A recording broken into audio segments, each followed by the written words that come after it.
Well, this is the video. You can hear the electric sound.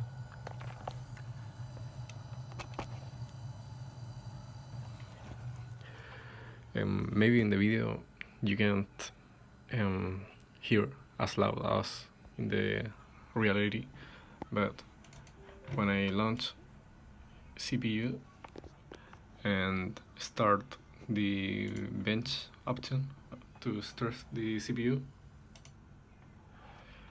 the sound immediately stop. So when I stop the stress,